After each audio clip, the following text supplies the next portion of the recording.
Okay guys, the clamp, or clamp guard. Other schools might call it triangle guard, etc.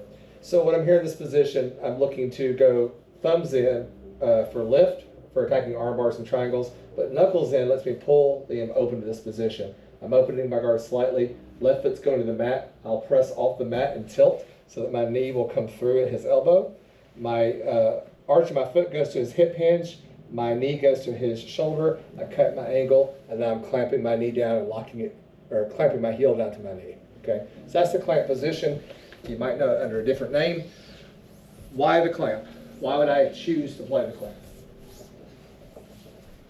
What are some pros of it versus different guards? Are you in Cognate 1?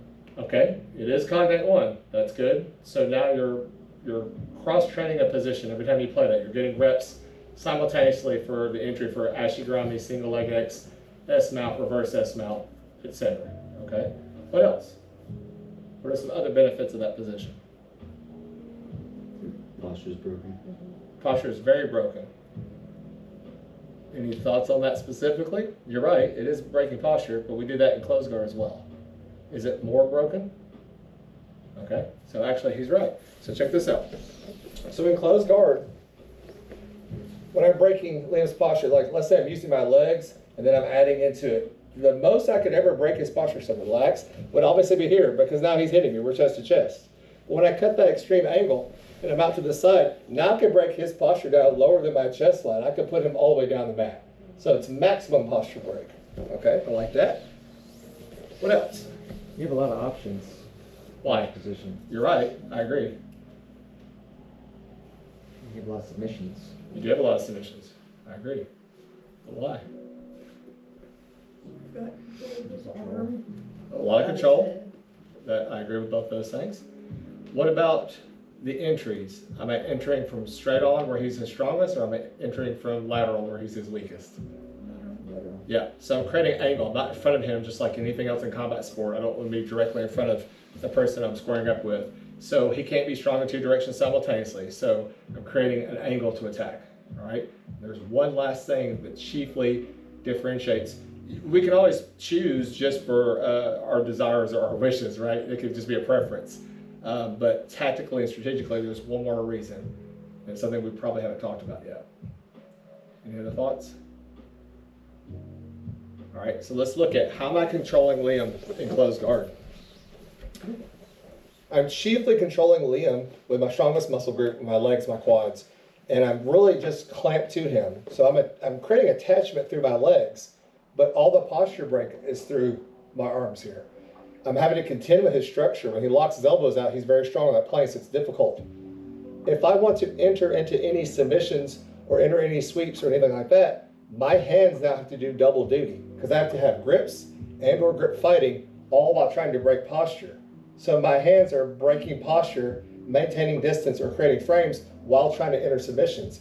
Now, with the clamp guard, I switch off assignment to where now my large muscle group is doing the posture break and the clamping and the holding. My hands are now freed up to do submissions and entries and sweeps. So I'm relieving the load off of my arms. My arms are no longer doing double duty. And so now when you have a cumulative effect, I'm entering from perpendicular instead of straight on. I'm breaking his posture at the maximum. I'm using my large muscle groups as on a singular assignment to hold him in place, freeing up my hands to do entries. This is extremely lopsided and asymmetrical attacks for Jiu-Jitsu. And then lastly, for our purposes, it's giving us more reps and more cross-training and Cognate 1. Make sense? Cool. All right, so let's look at the first variation. We'll go back through the details of how to enter. So I've got Liam in my closed guard. He's framed up on my hips like he should. I'm going to enter my knuckles at his wrist. I'm going to use my legs to pull him forward to break his posture. I'm going to pull his hands to the mat to create space and hold him in place by his wrist. I'm going to open my guard slightly. My left foot goes to the mat, and I'm keeping my knee and my thigh on his ribs so I don't lose connection. I'll press on the mat with my left foot, cut my angle. I'll enter. Now you can enter at the wrist or at the elbow. That doesn't matter. I'm just trying to get my leg through to where the arch of my foot is on his hip hinge, and then I'll tilt my knee up to his shoulder. I'll press and cut my angle. I'll fold his arm along my thigh, clamp down.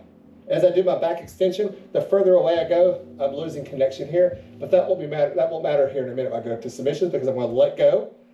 over his tricep, lock up to my wrist, pull the slack out, bite his elbow to me, I'm listing for the submission. All right, we can finish the Kimura from there, or I can lock it up and go ahead and tilt him all the way over, completely posture break him upside down, pull and push. Okay, again, let's change our angle slightly, square on. So I'm entering with my knuckles, I'm pulling his palms to the mat, I open my guard slightly, left foot goes to the mat, to press on the mat and tilt. As I cut my angle, my knee comes through, my arch of my foot goes to his hip hinge. I press my knee to his shoulder to begin the clamp. I cut my angle. I retract my heel to my knee. His arm is folded across the side of my thigh. I can now let go of this wrist to begin to enter the Kimura. I'll go over his tricep, connect to my wrist, pull the slack out, and then bite my elbow to his elbow, and I'm lifting. If I need to, I can also tilt him all the way down to the mat, and then finish from here.